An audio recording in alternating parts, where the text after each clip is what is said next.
Che cosa chiedono oggi le donne italiane?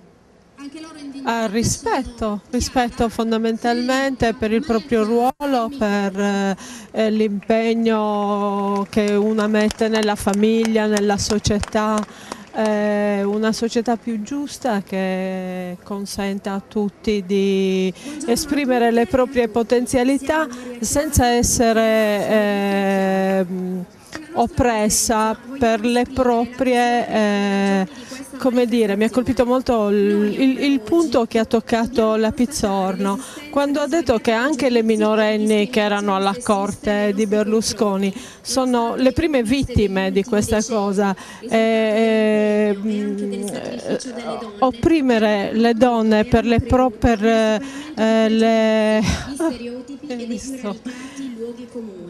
non deficienze, non trovo la parola, per le proprie debolezze, per non avere punti di forza, è la cosa più brutta che un uomo possa fare a una donna, sfruttare la povertà, la minorità,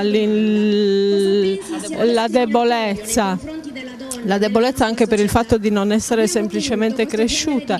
Questa è una cosa bruttissima, è la cosa peggiore che si possa fare una donna, penso. E poi anche veramente, al di là del discorso delle donne, riuscire ad avere finalmente dei politici e degli amministratori competenti che riescono a portare la nazione al di fuori di queste secche in cui siamo finiti, credo che sia fondamentale. La rappresentanza delle donne italiane nella politica, nei luoghi di potere, diminuisce ogni anno. Lei cosa ne pensa? Perché avviene questo fatto? Non possano contare su criteri di merito e di competenza, ma ad esempio... Penso perché sia soprattutto un problema di regressione economica che abbiamo, perché ho sentito che il nostro percentuale di laureate è molto alta, però purtroppo non ci sono lavori e quando non ci sono lavori l'uomo ha sempre un accesso privilegiato, comunque viene privilegiato in questo, mentre invece la donna viene passata in secondo piano e quindi anche lì credo che sia proprio un problema di recessione economica che ci spinge ad acuire questi problemi. In una società più ricca, più dinamica, più produttiva, probabilmente alcune ragazze non avrebbero cercato la scorciatoia di andare ad allietare le noti del Premier per avere un lavoro, per fare carriera o per mantenersi. Magari avrebbero avuto più stimolo e più forza per andare a cercare altre strade. Che questo credo che sia. E lei che cosa proporrebbe per rendere la società italiana più dinamica, più produttiva? Io non sono un economista e non ho una ricetta economica, comunque sempre pensando dal punto di vista femminile, penso che sia fondamentale anche dare assistenza a tutte le famiglie, sia che siano una famiglia tradizionale oppure che sia una famiglia di donne o di uomini, ma che hanno dei giovani, dei bambini, dei figli da allevare, un aiuto con asili nido, scuole che funzionino, fondamentalmente l'istruzione è sempre la prima cosa, scuole che funzionino, sostegno economico a chi lavora per poter fare una famiglia, cioè la crescita zero, anche quella è una cosa che porta poi a una società vecchia, ingessata, che non si evolve, anzi che regredisce molto. E rispetto a prima come la trova l'Italia? Rispetto a 30 anni fa, 40 anni fa? Rispetto... diciamo che secondo me prima c'era più solidarietà, più la voglia anche di incontrarsi da persone, poi questo non lo so, posso anche sbagliare naturalmente come tutte le cose, penso che però ci fosse prima più la voglia di fare, di impegnarsi e ci fossero valori più condivisi soprattutto. Adesso magari uno dentro di sé continua ad avere dei valori che sono la dignità, l'onore, il rispetto, però di questi valori normalmente non si parla, come se fossero cose di un altro secolo, cose non proponibili, come che uno si senta sminuito a proporre queste cose, a proporre dei valori morali che non sono appunto quelli del puritanesimo, però sembra che sia un discorso bacchettone, mentre invece non lo è, perché comunque dal rispetto e dalla dignità nascono anche tutte le altre cose. Diciamo che c'è, non dico pudore, ma un po' di vergogna anche a parlare di certi tipi di valori che invece penso che siano fondamentali per tutti gli esseri umani, cioè perché alla fine le cose condivise sono sempre le stesse, sia che sia adesso sia che sia anche 1000 anni fa, cioè non ci siamo evoluti tanto da poter pensare di essere... Sì, i valori restano oggi come quelli che erano 1000 anni fa e come lo saranno anche tra 1000 anni, cioè quello che ci distingue come esseri umani alla fine sono queste cose, penso. La ringrazio. Buongiorno. Il significato della manifestazione di oggi? Reagire a uno stato di cose che non consente di essere indifferenti a tutti, donne e uomini. Io non sono genitore, però immagino che razza di stato d'animo si sentano i genitori con figli, adolescenti soprattutto, rispetto a quello che sta succedendo. Che cosa sta succedendo? Sta succedendo che si vive una crisi grossa economica, di valori, gente che non trova lavoro e altro, e invece ci si deve occupare di problemi che sì sono importanti, ma non dovrebbe essere in prima linea, dovrebbero essere risolti in un paese normale, normalmente, cioè in base alle leggi che ci sono. Invece c'è una guerra che viene trasformata in una guerra di poteri che non porterà a niente, ovviamente, di quello che serve al paese. Se lei avesse una figlia, che cosa le insegnerebbe? A essere forte in base al suo valore personale, non a dover dimostrare a qualcuno in base a quello che gli può offrire se vale o non vale. Com'è la situazione della donna oggi in Italia? Beh, molto screditata purtroppo, molto strumentalizzata, un uso mediatico davvero vergognoso, indecente da parte del potere politico, di alcuni rappresentanti del potere politico, ci sta veramente umiliando e abbiamo desiderio di dare una risposta ferma, decisa, proprio per dichiarare la nostra dignità. Ma io penso che chiedano appunto prima di tutto dignità, rispetto, che chiedano un lavoro, che chiedano la possibilità di continuare a lavorare anche fuori di casa, di poter studiare, di avere delle scuole adeguate per le loro figlie, di avere delle università che permettano loro una formazione e poi il giusto riconoscimento nei posti di lavoro che purtroppo sappiamo ancora in Italia sono riservati per la maggior parte agli uomini. In Italia è il paese europeo in cui le donne lavorano meno fuori casa. Sì, purtroppo è vero questo e questo rientra appunto in una condizione che abbiamo in Italia che tiene le donne ancora diciamo relegate in un ruolo secondario. E anche nei luoghi di potere e nelle istituzioni la presenza delle donne diminuisce ogni anno. Sì, lì non se ne parli veramente, anzi purtroppo abbiamo assistito negli ultimi anni ad una continua espulsione, una vera e propria espulsione delle donne dai luoghi della politica soprattutto, basta guardare il nostro consiglio regionale che insomma brilla proprio per questo. Cosa si può fare a partire da oggi? Ma io penso che dobbiamo continuare proprio come abbiamo fatto oggi perché questa manifestazione ci dà moltissima speranza, molta forza. Dobbiamo uscire dalle nostre case, scendere nelle strade, nelle piazze, farci sentire e riprendere la parola. Oggi è una giornata importante. Molto, penso di sì, la risposta della piazza è stata davvero piena di entusiasmo, dimostra un desiderio di partecipazione, un desiderio di protagonismo, la voglia di uscire all'aperto e di uscire per dire le nostre ragioni e per affermarci. Perché è qui oggi? Sono qui per difendere anche la mia dignità di uomo, perché anche l'immagine di uomo viene sfregiata da quello che sta succedendo. In che modo viene sfregiata? Beh, io non mi riconosco come uomo nei comportamenti di questi potenti che ci governano.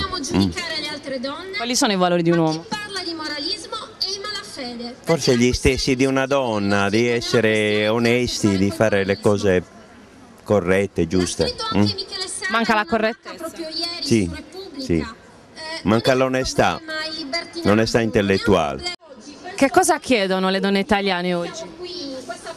Ma quello che hanno sempre chiesto le donne: dignità, veramente parità, prima che pari opportunità, parità, rispetto, ma quello che è dovuto a ogni essere umano, non solo alle donne. Penso che questo comprenda un po' tutto, cioè sia una dichiarazione di principio che poi comprende tutto. Al posto della valorizzazione, della meritocrazia, nei giovani si sta radicando un'idea mercantile dei rapporti umani. Pensa sia così? Ma questa non è mica la colpa dei giovani. I giovani guardano gli adulti, guardano i modelli che noi gli diamo. Nel momento in cui con tutto quello che è conseguito dalla legge Biagi, il lavoro, anche se qualificato, dei giovani è veramente sottopagato, non ha nessuna garanzia. Com'è possibile che i giovani siano così eroici, più eroici di quello che siamo noi, e credano negli alti ideali, quando la nostra vita di adulti gli offre tutti i giorni il mondo con questi modelli e con queste battute, con queste calci in faccia? Cioè, smettiamo di lamentarci dei giovani e pensiamo di quello che noi abbiamo fatto e stiamo facendo ai giovani. C'è una grossa responsabilità delle famiglie. Ma anche le famiglie, poverette, è vero che hanno responsabilità delle famiglie, ma le famiglie oggi sono martellate quotidianamente dai media, dalla pubblicità, da chi vuol vendere, da chi li vuol convincere, dalla mancanza di educazione degli adulti, educazione nel senso di modelli, di esempi. Quindi anche la famiglia da sola può fare poco quando poi il figlio esce e trova una scuola che ogni giorno diventa più svalutata, senza mezzi eccetera, quando accende la televisione e non vede altro che ragazze cocodè e via dicendo. Cioè la famiglia fa parte del tessuto sociale, è la società che non gli offre niente a questi ragazzi. La rappresentanza delle donne nei luoghi di potere, nella politica, in Italia diminuisce ogni anno. Secondo lei da che cosa dipende? Ma dipende dalla mentalità. Allora, intanto dipende da una legge elettorale che abbiamo che fa schifo. Diciamo, abbiamo coraggio di dirlo, perché nel momento in cui sono le segreterie dei partiti che scelgono chi deve raccogliere i voti, anche se le donne votanti vorrebbero e volentieri sceglierebbero delle altre donne conoscendone le capacità pratiche di amministrare, non lo possono fare perché le donne non vengono candidate. E le donne che nelle ultime elezioni, penso alle europee, tra le ultime che sono state candidate, erano delle donne che erano unicamente portavoce di uomini, assolutamente loro stesse non in grado di ricoprire quel ruolo, se non per ascoltare e mettere in atto i suggerimenti di chi le nominava. Che cosa si può fare in Italia per far riemergere la meritocrazia? Questa è una ricetta che io non ho. Ci vuole una grande rivoluzione prima di tutto interna in noi stessi, avere fiducia, crederci, avere autostima, le donne come gli uomini, quelli per bene, e poi pensare che anche il tempo è un grande dottore. Passeranno, Tata, passeranno, questi vecchi moriranno, già sono ammalati, già sono sfatti, arriveranno dei giovani con più forza, con più entusiasmo, con più freschezza. Una ricetta purtroppo non c'è. Oggi è una giornata importante. È una giornata molto bella, io sinceramente non mi aspettavo una partecipazione così grande, voglio sperare che in tutte le altre piazze d'Italia dove le donne si sono a vicenda chiamate sia così gremita come qua a Piazza d'Italia, vorrei anche vedere come ce lo raccontano i telegiornali, sia quelli delle televisioni private sia quelli della RAI. Sono proprio curiosa di vedere la visibilità che abbiamo. Marilena Pugioni che sta tenendo aggiornato sulla bacheca di Facebook le fasi della manifestazione. Che cosa ci dice? Ma io dico che sono commossa oggi, mi aspettavo comunque questa adesione nonostante i pessimismi di altri. Sono commossa, sono felice, non so cosa dire perché la piazza è pienissima, le donne sono unite, finalmente ci siamo svegliate, abbiamo delle giovani con noi che finalmente anche loro hanno capito che devono continuare l'azione delle loro madri. Speriamo bene, speriamo che davvero continui. È una giornata importante oggi. E certo che è importante perché è ora di riconoscere che le donne sono una parte importante del paese, è ora che riconoscano che abbiamo i nostri diritti, che siamo uguali agli uomini, a volte anche di più secondo le statistiche. Mia figlia Nora oggi non l'ha voluto dire questa frase per non suscitare polemiche, però è vero, le ragazze spesso sono migliori degli uomini negli studi e in tutti i campi. Questa protesta è importante non solo per le vecchie generazioni ma anche per noi giovani e credo che sia la cosa più importante, davvero. È andata bene, questo posso dire. Oggi è una giornata importante? Sì, perché era da anni che non c'era una cosa del genere in tutta Italia e soprattutto una cosa non partitica e politica, è una cosa dove siamo uniti tutti insieme, a prescindere dall'ideologia politica che uno ha, e questa è davvero la cosa più importante e fondamentale per tutti. Prego. Gemelli d'oro e polsini, foulard di seta la sera, frequentatore di party, di luci e fumi soffuse, in mano sempre un bicchiere, mi piace solo godere, ma a una certa età non si crede più, non si spera più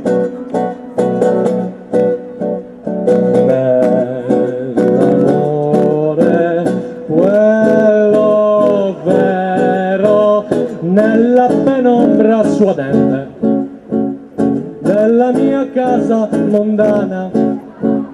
Mi piace ancora vedere di belle donne in sedere, ma il vecchio porco che in me non si accontenta un istante. Chiedo un po' troppo, lo so, questo è lo stile che ho, ma a una certa età non si crede più, non si spera più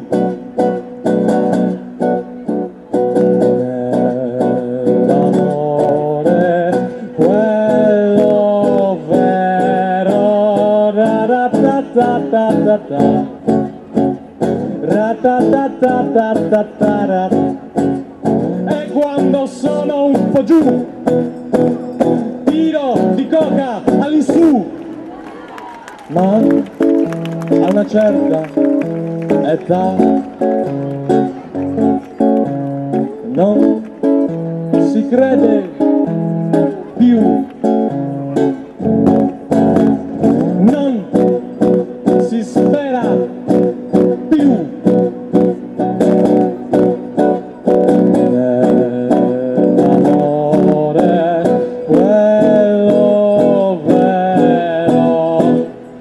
Con te